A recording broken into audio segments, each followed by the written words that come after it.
Visit Chandra's beautiful universe. Intermediate mass black holes. In some of the most crowded parts of the universe, black holes may be tearing apart thousands of stars and using their remains to pack on weight.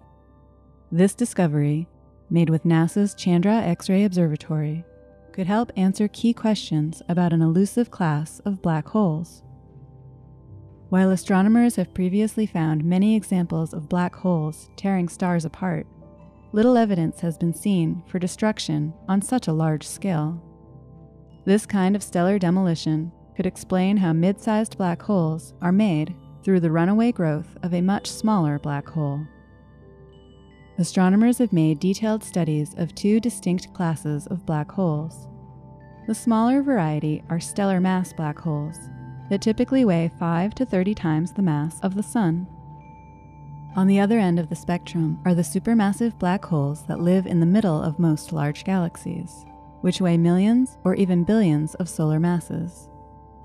In recent years, there has also been evidence that an in-between class, called intermediate mass black holes, exists. The latest study, using Chandra data of dense star clusters in the centers of 108 galaxies, provides evidence about where these mid-sized black holes might form and how they grow. Because stars are so close together like they are in these extremely dense clusters, it provides a viable breeding ground for intermediate mass black holes, and it seems that the denser the star cluster, the more likely it is to contain a growing black hole. Theoretical work by the team implies that if the density of stars in a cluster, the number packed into a given volume, is above a threshold value, a stellar mass black hole at the center of the cluster will undergo rapid growth as it pulls in, shreds, and ingests the abundant stars in close proximity.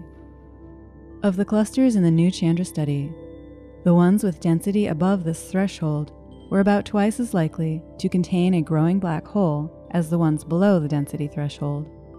The density threshold depends also on how quickly the stars in the clusters are moving.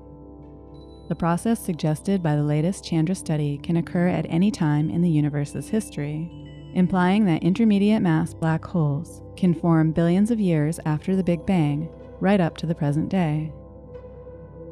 While the latest study doesn't prove that runaway black hole growth occurs in star clusters, it lays the groundwork for additional X-ray observations and extra theoretical modeling to construct an even stronger case.